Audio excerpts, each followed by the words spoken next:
ہماری ڈسٹرکٹ تقریباً آدھی قیادت اس میں ہم بس ٹھیک تھا تو غلط صاحب ہماری آدھی قیادت جو ہیں وہ جو ہے گولیوں کا نشانہ بن چکی ہے. پورے شانگلہ ضلع میں کرفیو ہیں صرف امیر مقام کو جتوانے کے چکر میں, کیونکہ کے پی میں آپ کو پتہ ہے کہ کے پی میں ان کے لیے یہ کرنا وہاں کے کلچر کی وجہ سے ممکن نہیں ہے, تو ریزسٹنس آئی. اب جو ہے یہ حضرت ان کے بیٹے کو بعد میں 2 دن بعد پیش کیا گیا, دوبارہ کچہری سے اغوا کیا گیا. یہ ہر حلقے کی یہی کہانی ہے اور ہر حلقے کی یہی داستان ہے.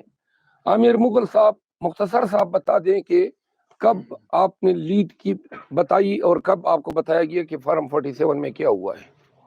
دیکھیں جی, شام 5 بجے کے بعد جب رزلٹ آنا شروع ہوئے تو تقریباً 9-10 بجے میں نے اپنے لائر بھیج دیے آر او آفس میں, اور میں گھر میں رزلٹ جو ہے وہ سارے جمع کر رہا تھا. تو جب کو میرے پاس کو 200 کے قریب آ چکے, 250 کے قریب, تو جب میری لیڈ کو 30,000 کراس ہوئی تو میں پھر آر او آفس چلا گیا. تو مجھے اندر نہیں جانے دیا گیا. تھوڑی دیر بعد جو میری لائر ہیں آمنہ علی اسلام آباد کی ایڈوکیٹ ہیں, ان کو اندر سے نکال دیا انہوں نے بائی فورس. انہوں نے کہا کہ آپ یہاں سے نکل جائیں, ہم آپ کو اندر نہیں چھوڑ سکتے. اور اس کے بعد ہم کچھ صبح 6 بجے تک وہاں کھڑے رہے ہیں اور ہمیں اندر ہی نہیں گھسنے دیا گیا. ایف سی اور پولیس, اسلام آباد پولیس نے وہاں پہ گھیرا ہوا تھا اور گاڑیاں ان کی گھوم رہی تھیں اور ایک انہوں نے خوف کی فضا پھیلائی ہوئی تھی. اور صبح 6 بجے ہم خیر واپس آ گئے. تو 10 بجے جو رزلٹ اناؤنس کیا گیا اس کے مطابق جو ہے وہ صبح تک میرے پاس سارے فارم 45 آ چکے تھے, 342 کے 342. اب ان فارم 45 کے مطابق یہ جو میں فوٹو کاپیاں پڑی ہوئی ہیں آپ سارے چیک کر سکتے ہیں. میں نے سوشل میڈیا پہ ان کی PDF بھی ڈالی ہوئی ہے, ان کی ویڈیوز بھی بنا کے ڈالی ہوئی ہے. مجھے جو ووٹ ملا ہے وہ 85,000 ملا ہے, اور جو انجم وکیل کو ملا ہے وہ 41,400 ووٹ. اس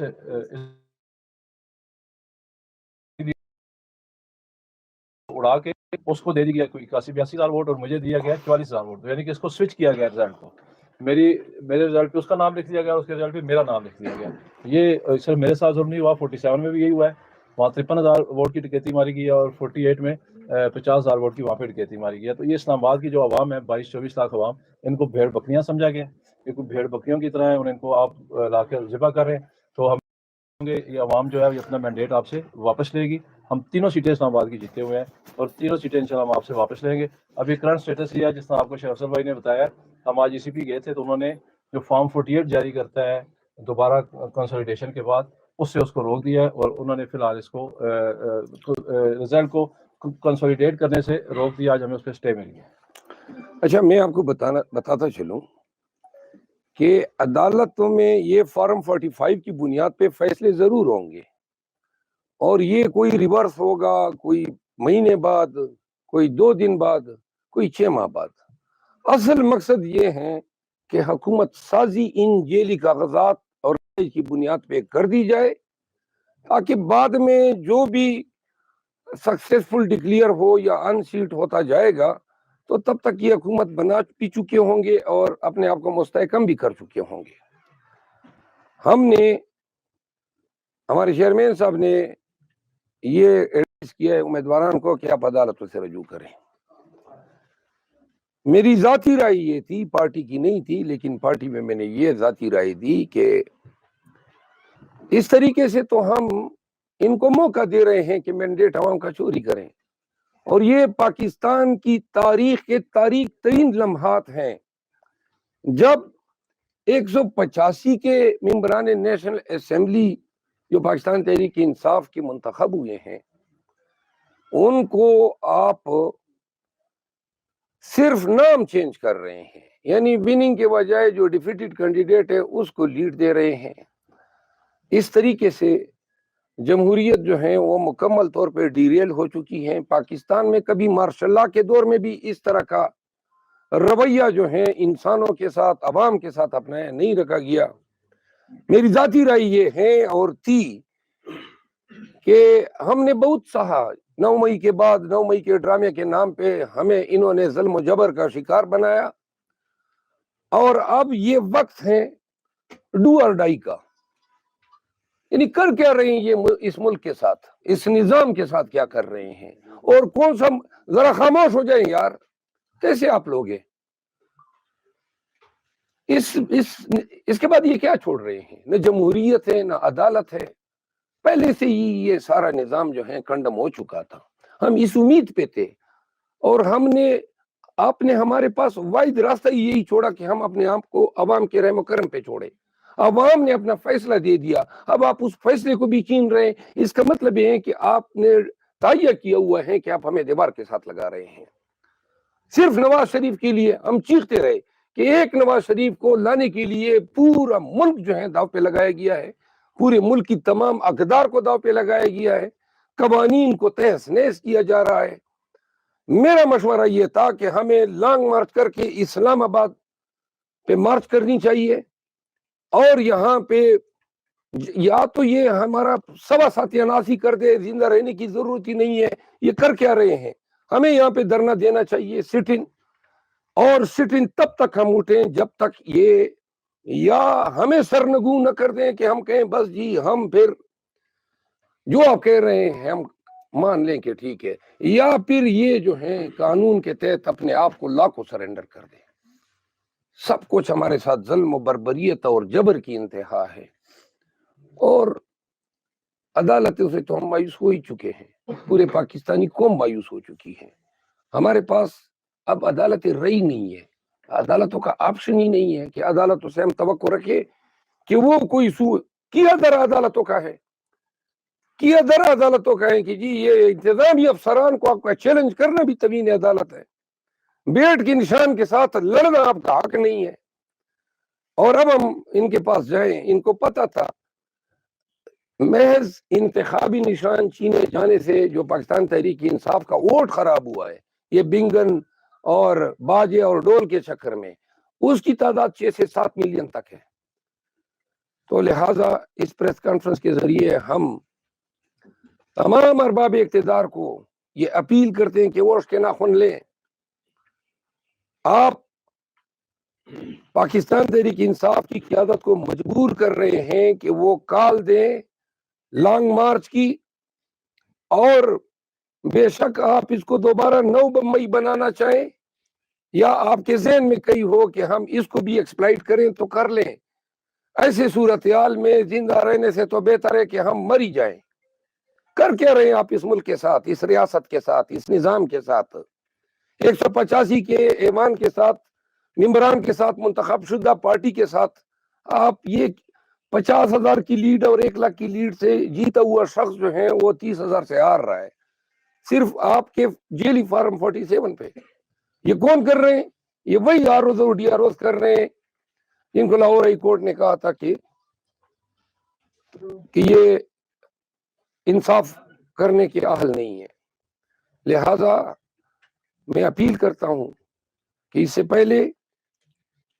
سے پہلے کہ ہمارا پیمانہ صبر لبریز ہو اور ہم یہ تہیہ کر لیں، اور پاکستان تحریک انصاف کا ہر ورکر سر پہ کفر باندھ کے اسلام آباد کے لیے نکلے کہ ہم نے زندہ ہی نہیں رہنا ہے ایسے ملک میں جہاں ہم سے ہمارا حق چھینا جا رہا ہے، اور پاکستان کے عوام نکلیں کہ ہم سے ہمارا مینڈیٹ چھینا جا رہا ہے. صرف ایک نواز شریف کے لیے پورے ملک کا آپ لوگوں نے حشر نشر کر دیا.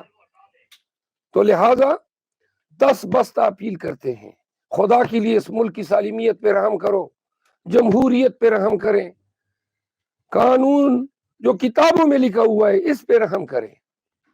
نہ کرو ایسا، نہ ہم آپ کو ایسا کرنا دیں گے. آپ کی خام خیالی ہے کہ یہ سارے جیلی طور پہ پاس شدہ لوگوں کے ذریعے آپ حکومت بنائیں گے. حکومت بھی ہم بنائیں گے، یہ ہمارا حق ہے کیونکہ عوام نے مینڈیٹ ہمیں دیا ہوا ہے. اور جو آپ نے چوری کیا ہوا ہے اس سے قبل کہ پاکستان تحریک انصاف جو ہے وہ اس حوالے سے سنجیدہ سوچ بچار کر کے ایک فائنل فیصلہ کرے.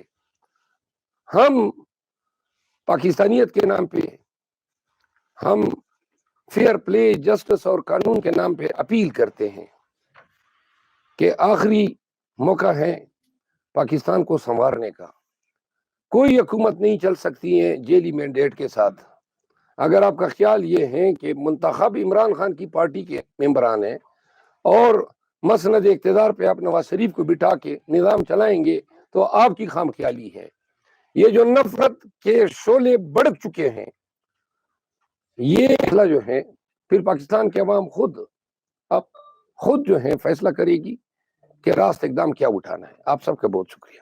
شیر افضل محمد صاحب، صدر پاکستان کے پاس اختیارات ہیں، کیا وہ عمران خان صاحب کی سزا معاف کریں گے؟ بابر اعوان صاحب نے بھی کہا ہے کہ آرٹیکل 45 جو ہے کانسٹیٹیوشن آف پاکستان کا، اس کے تحت صدر عارف الوی کو عمران خان کی جو سزا ہے تھوڑا خاموش ہو جائیں. میری گزارش ہے اگر تھوڑی سی خاموشی اختیار کر لیں. بار بار آپ پیچھے سے بول رہے ہیں. صدر صاحب کے پاس آئینی اختیار ہے آرٹیکل 45 کے تحت سزائے معاف کرنے کا، اور ذاتی طور پہ میں نہیں سمجھتا ہوں کیونکہ اس ایشو پہ خان صاحب سے ایک دفعہ برسبیل تذکرہ ذکر ہوا. میں نہیں سمجھتا ہوں کہ عمران خان کے پائے کا سیاستدان معافی نامے کی درخواست لکھے گا اور سزا معطل کروائے گا. یہ خان سے میں ریموٹلی بھی ایکسپیکٹ نہیں کرتا ہوں. وہ جیل کے قید و بند کو ترجیح دے گا، اپنے بنائے گئے صدر سے اپنی رہائی کی درخواست نہیں کرے گا. کیا تحریک انصاف مجلس وحدت المسلمین کے ساتھ مل کر اسمبلی میں بیٹھے گی؟ یہ فیصلہ بھی نہیں ہوا ہے کہ کن کے ساتھ مل کے ہم نے بیٹھنا ہے. کل میں خان صاحب سے مل رہا ہوں اور دیگر ذمہ داران بھی مل رہے ہیں، تو کل تک معاملات واضح ہو جائیں گے. اچھا مولانا صاحب، یہ کہیے گا کہ آپ نے جیسے پارٹی کو بھی تجویز دی اور یہاں پہ بھی اعلان کر رہے ہیں کہ اسلام آباد کی طرف مارچ دھرنا کیا جائے، تو یہ دھرنا یہ نگران حکومت کے خلاف ہوگا، اسٹیبلشمنٹ کے خلاف ہوگا یا جوڈیشری کے خلاف ہوگا؟ سب کے خلاف آپ ہوگا. کس کے خلاف دھرنا؟ سب کے خلاف ہو. سب ملے ہوئے ہیں، سب نے تو یہ کرایا ہے. والی بال کے میچ میں ایک بال اٹھاتا ہے دوسرا کٹ مارتا ہے، تو یہی تو ہے.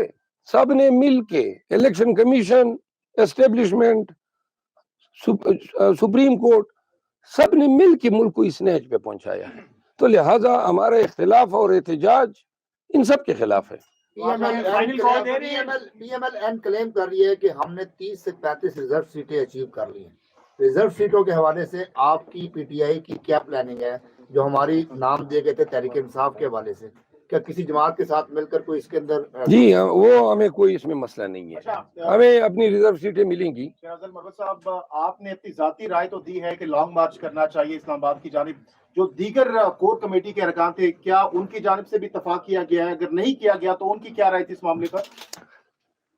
میں نے آپ کے سامنے اپنی رائے ظاہر کی ہے. میری رائے کے ساتھ کوئی اگری کرے یا نہ کرے، میرا اپنا ایک موقف ہے. اپنا بزدلی کے لیے ساری عمر پڑی ہے، لیکن اس وقت جو ہے خاموش رہنا یا بزدلی دکھانا یا اس وقت جو ہے عوام کی مینڈیٹ کی توہین ہونے دینا، یہ پاکستان کے ساتھ ظلم و جبر کے برابر ہوگا. ضرورت ہے پی ٹی آئی